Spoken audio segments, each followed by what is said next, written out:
ছবিতে দেখছেন এই জনপ্রিয় নারী একটা কথা বলেছে, "স্বাধীনতা আমাকে দেওয়ার কে?" সে যে আলোচনাটা করেছে সেটা যুক্তিসঙ্গত। সেটা হলো যে আমরা জন্মগতভাবেই তো স্বাধীন।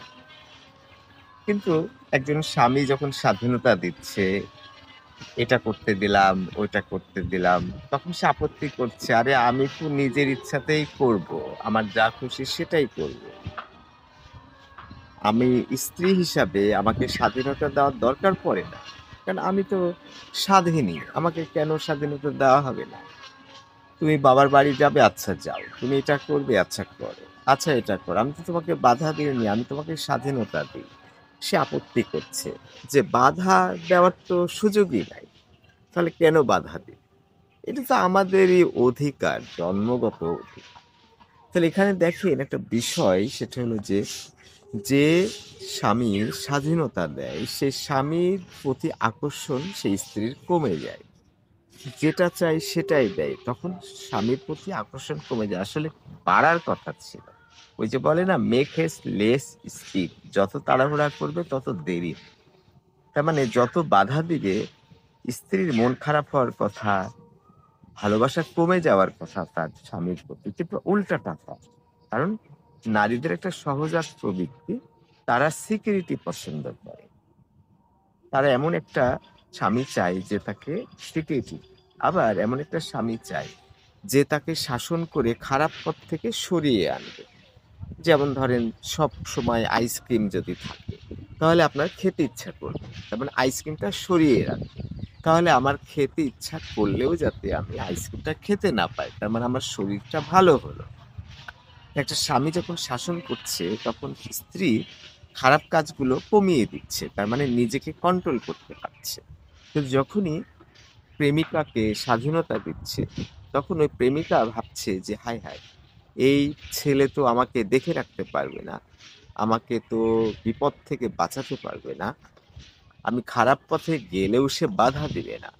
তার মানে নারী ভালো করেই জানে, মেয়ে ভালো করেই জানে যে তার লিমিটেশনটা বেশি, শিশুসুলভ। শিশুকে আইসক্রিম যত দিবেন সে ততই খেতে থাকবে। কিন্তু সে একসময় বিপদে পড়ে যাবে।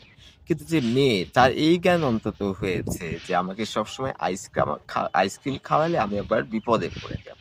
আমি আইসক্রিম খেতে চাই, মাঝে, মাঝে খাওয়াবে। কিন্তু সরিয়ে রাখবে। তার মানে শাসনে রাখবে। দেওয়াল দিবে যেটাকে ওয়াল বলে, যেটাকে বাউন্ডারি বলে। কিন্তু এই নারী আবার বলতে পারেন নার্সিসিস্টিক একটা বিষয় আছে। আমি নারীর ব্যাপারে আমি বলতে যাওয়া উচিত না। কিন্তু বিষয়টা হলো যে এখানে একটা জটলা হলো যে সে এরকম স্বাধীনতা প্রত্যাশী একটা মানুষ নার্সিসিস্টিক হতে পারে। কিন্তু সে রিজনেবলি কথাটা বলেছে। তবে তার ভাষাগুলো একটু উগ্র। হ্যাঁ, তার অভিমান থেকে, তার কষ্ট থেকে, তার দুঃখ থেকে সে প্রকাশ করতে পারে। যেহেতু আমি এই মেয়েটার ছবি দিব সে কারণে আমার একটু আপত্তি যে হ্যাঁ, তাকে আমি সরাসরি তাকে অ্যাটাক করব না। আমি একটা আলোচনা, মনস্তাত্ত্বিক আলোচনা করছি। তার মানে স্বাধীনতা। আমার কাজিন বলছে ১ মাসের ২৯ দিনই তার বাবার বাড়িতে ছিল, মায়ের বাড়িতে ছিল, আমি কিছু করিনি। আমি বললাম যে, "হ্যাঁ, তুমি ভাবছো যে তুমি মহামানবতার কাজ করেছ।" কিন্তু একসময় ওই তার মায়ের সাথে চলতে, চলতে, চলতে দেখা যাবে সংসারে অশান্তি হবে, একটা সংসার ভেঙে যেতে পারে। একটা গন্ডগোল ফাসাদ বেড়ে যাবে। তখন আল্টিমেটলি সে মনে করবে যে আমার স্বামী আমাকে স্বাধীনতা দেওয়ার কারণে, প্যাম্পার করার কারণে আমি নষ্ট হয়ে গেলাম, সংসারটা নষ্ট হয়ে গেল। যেমন আমাদের তুহিন ভাই বলছে যে, "হেলমেট আমি পরি এই কারণে যে আমার সবকিছু ভেঙে চুরমার হয়ে যাক, কিন্তু মাথাটা যাতে ঠিক থাকে। আমি যতই বলি যে তোমার চুল নষ্ট হবে, অনেক ধরনের অসুবিধা হবে, আলো বাতাস কম, তুমি প্রয়োজনে হেলমেট ব্যবহার করো।" না, আমার এদিকে ঝাঁঝরা হয়ে যায়। আমি বলছি যে হেলমেট পরলে একটু অ্যাক্সিডেন্টের প্রবণতা বাড়ে। তবে অ্যাক্সিডেন্ট হলে নিরাপত্তা পায়। তার একই কথা যে আমার হাত-পা সব ঝাঁঝরা হয়ে যাক, ভেঙে যাক, চুরমার হয়ে যাক কিন্তু মাথাটা যাতে ঠিক থাকে। ঠিক একইভাবে এক শাশুড়ি তার বৌমাকে একটা উপদেশ দিচ্ছে যে, "তুমি তো ফোনে কি, কি সব বললে ছেলেদের সাথে এটা সেটা করলে। ছি, ছি, ছি এসব কাজ করো না।" হুম? তুমি এরকম কাজ করো না। ছি, ছি, ছি। আমার ছেলের বউ হয়ে তুমি এসব কি করছো? তুমি বিবাহিত না? কিন্তু এখানেই ভুল। ওই শাশুড়ি যদি নার্সিসিস্টিক হতো, দাপটে হতো, ভয়ংকর হতো, তাহলে কি ভালো হতো? ওই মেয়েটা শাসনে বেড়ে উঠত। কিভাবে?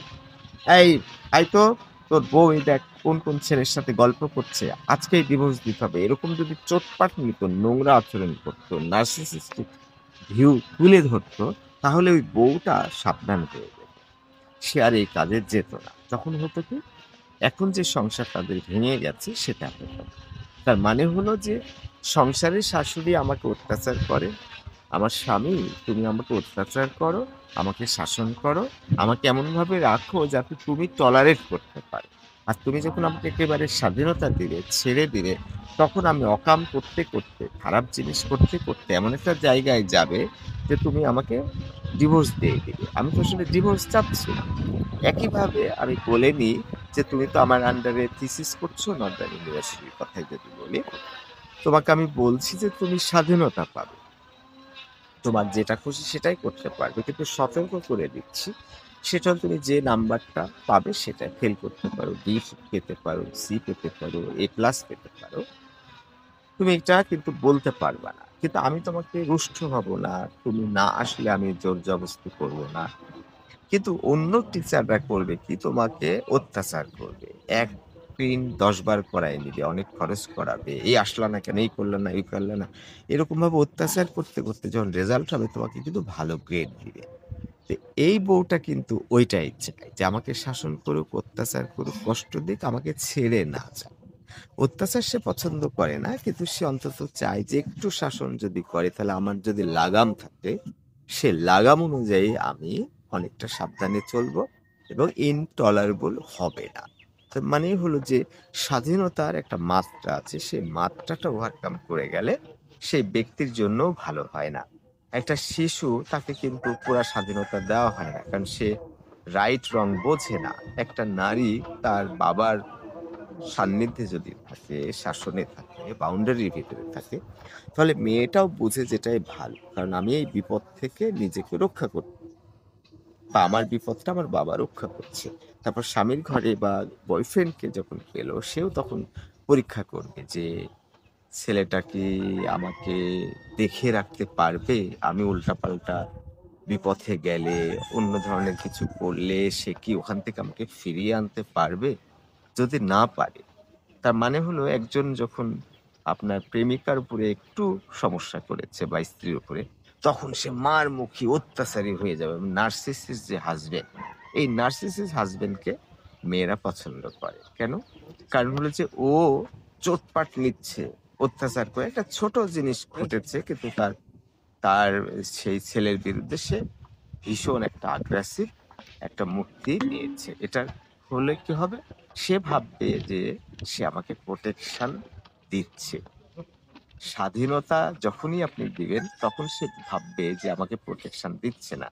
আমার খারাপ কাজটাকে যখন মেনে নিচ্ছে, ভাবছে যে কষ্ট মায়ার কারণে বাধা দিচ্ছে না, তখন ওই মেয়েটা বলে, ছি! এই ছেলের ল্যাজটা। আমি উল্টাপাল্টা এর সাথে কথা বলছি, ওর সাথে কথা বলছি, বাবার বাড়ি ইচ্ছামতো থাকছি, মায়ের সাথে ইচ্ছামতো প্রতিদিন কথা বলছি, কিছুই বলে না।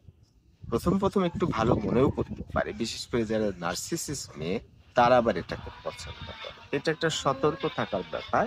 সেটা হলো যে হ্যাঁ, উভয়টাই প্রযোজ্য। একটা শিশু পরাধীন থাকবে, একটা নারী পরাধীন থাকবে সেটাই ভালো। তবে সেটার মাত্রা আছে। যত বয়স হবে তত স্বাধীনতা বেশি দিতে হবে। কিন্তু যখন আপনি লাগামহীন করে দিবেন, তখন ওই মেয়ে নিজেকে সুন্দর করে রাখতে পারবে না। এর সাথে কথা বলছে, কিছুই বললাম না। ওই বন্ধুর সাথে কথা বলছে, কিছুই বলছে। তখন সেই হাসব্যান্ডকে নপুংসক ভাববে, বাজে ভাববে, দুর্বল চিত্তের ভাববে। সে তাকে প্রোটেকশন দিতে পারবে না। এরকম ভুল কথাটা সে মনে করবে। কিন্তু বাস্তবে কিন্তু যে সহজ সরল যে ভালো মানুষ যার দয়া মায়াটা বেশি, সে কিন্তু একটা বউকে বা তার প্রেমিকাকে কষ্ট দিতে পারে। আচ্ছা, সামনে কয়েকদিন পরে আমরা একটা জায়গায় যাই। কি বলো? যাবা? কোথায় যাবা? এইগুলো করতে দেখা যাবে যে সেই স্বামী মনে করছে বা বয়ফ্রেন্ড কে সেই মেয়েটা মনে করছে যে খুবই ভালো। আসলে মনে করছে। হার্ড নাট টু ক্র্যাক যে পুরুষ তাকে প্রোটেকশন দিবে, তার খারাপ কাজ থেকে সরিয়ে আনবে, বিপদে তাকে প্রোটেকশন দিবে সেই পুরুষকেই নারী।